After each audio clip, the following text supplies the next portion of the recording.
저는 한국 정부의 외교안보 과제, 안보 시험대 한국의 선택이라는 제목으로 제가 현직에 있을 때 주로 다뤘던 북핵 이슈, 그다음에 한미 동맹과 관련된 현안에 대해서 좀 말씀드리겠습니다. 앞부분에는 미국, 중국, 러시아, 북한, 우리의 그 주요한 외교안보 과제와 관련된 그런 국가들과의 그 관계에 대해서 설명을 간단하게 올리고 결론 부분에서 북핵과 한미동맹 현안 이슈에 대해서 말씀드리겠습니다.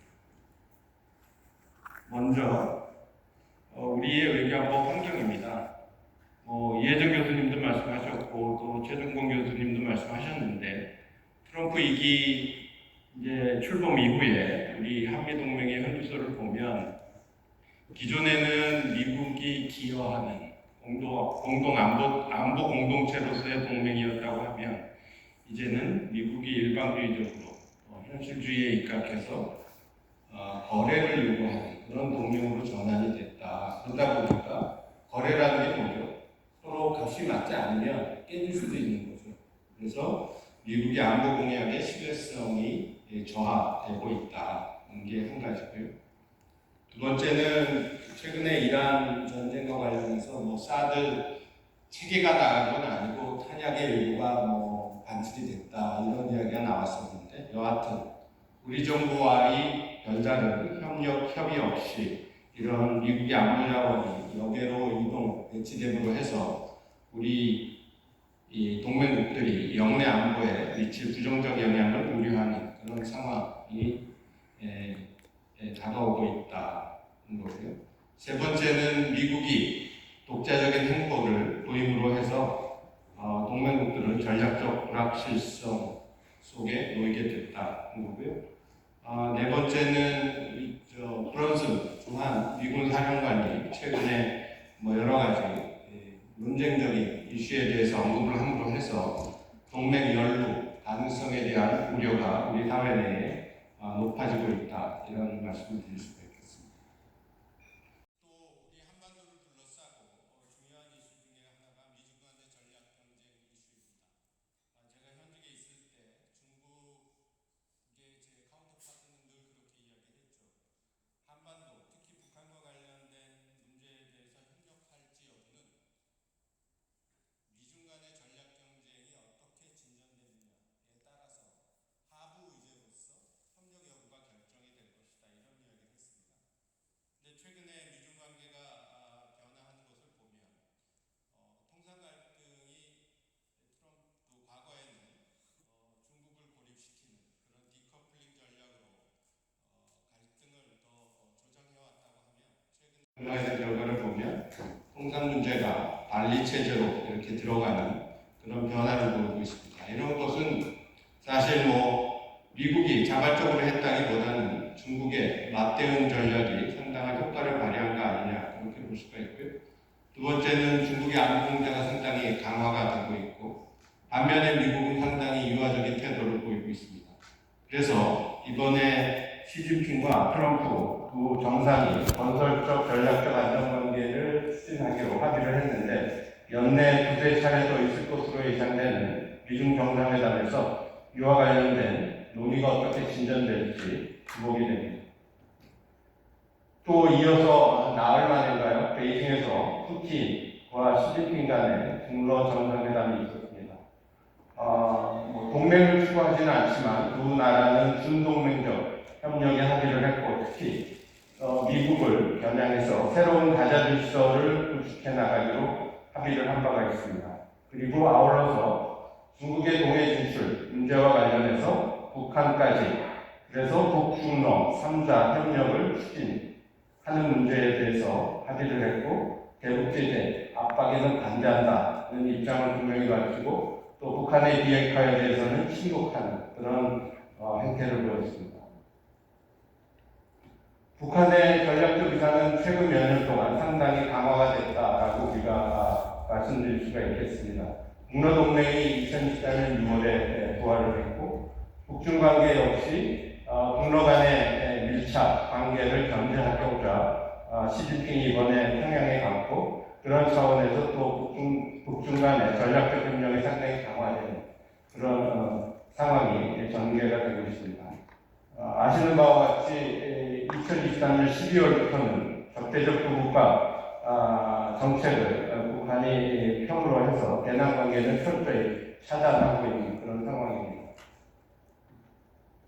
이재명 정부의 지난 1년 동안의 외교안보 성과를 보면 국익 중심 실용 외교를 추진을 해서 한미동맹을 현대화하는, 또 한일 미래지향적 관계를 강화하고, 또 한중 간에는 전략적 동반자 관계를 회복하고, 또 경제 이펙 정상회의를 성공적으로 개최하고 하는 등등의 가자 외교에서도 상당한 성과를 거뒀다라고 평가가 됩니다.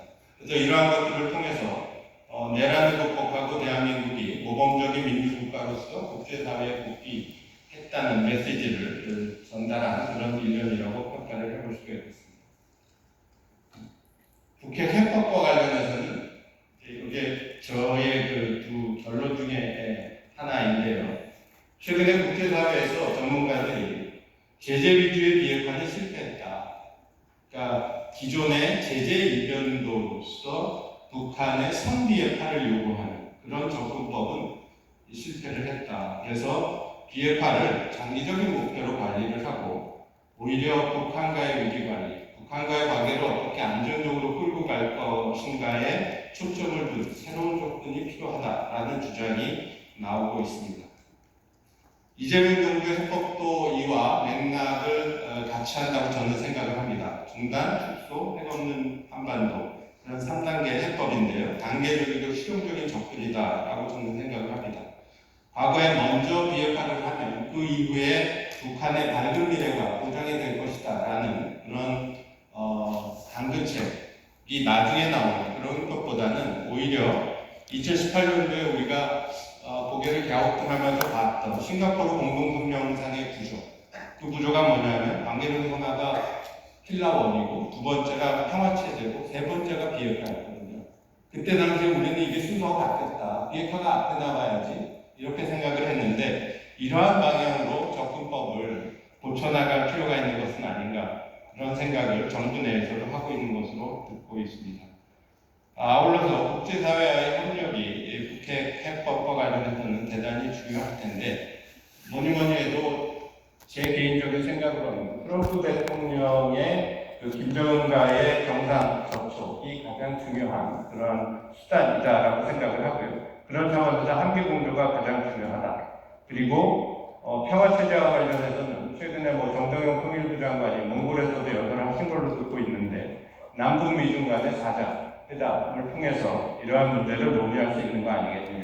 거기에 과거에 육자회담에 참여를 했던 일본, 러시아까지 합해서 무엇인가 국제사회의 어떤 공통된 그런 그 현안으로서 북핵 문제를 다룰 필요는 있는 것이 아닌가 그런 생각을 하고 있습니다. 아울러서 북한이 양자 차원의 어떤 협력에 대해서는 상당한 거부 반응을 보이고 있기 때문에 다자경협 프로젝트, 과거부터 있어왔던 GTI라든지 한중 고속철도 최근에 나온 이야기, 또는 박근혜 정부 때 유라시아 이니셔티브의 일부로서 제시됐던 한러 간의 에너지 인프라 건설과 관련해서 북한의 참여를 유도할 가능성에 대해서 좀 우리가 탐구를 해봐야 된다는 그런 주장도 나오고 있습니다. 마지막 강의입니다. 한미동맹의 현대화의 심화 발전은 우리한테는 대단히 중요한 과제입니다. 주한미군의 전략적 유효성과 관련해서는 2006년도에 한미 외교장관과 공동 같은이 있었죠. 그때 우리 정부는 미군의 전략적 유효성을 인정을 했고 또 미 측은 우리 정부가 연루를 회피하고자 하는 입장을 그 안에 같이 담아서 양측 간의 입장이 균형 있게 안배가 된 바가 있습니다. 한미동맹의 현대화의 심화 발전과 관련해서는 뭐니 해도 군당국 간의 소통이 강화될 필요가 있다는 것이고요. 최근에 한미 간의 자칫 갈등 요소로 발전할 수도 있는 전장권 전환과 관련해서는 시기 문제가 내년 말이냐 아니면 2029년에 1사분기냐 이런 이야기가 있고 또 정치적 결정 여부와 관련해서도 입장차가 있는 것으로 알고 있는데 여러 가지 상황을 고려를 해본다면 우리가 미국의 행정부, 의회를 잘 설득을 해서 조기 전환이 이루어질 수 있도록 노력할 필요가 생각을 하고 있습니다. 아울러서 핵추진 잠수함 또 123 협력과 관련해서는 우리의 핵 이용 능력을 제고하고 국방력을 강화하는 차원에서 이것은 반드시 조기에 합의가 이루어질 수 있도록 추진할 필요가 있다고 생각합니다. 이상 제 말씀 마치겠습니다.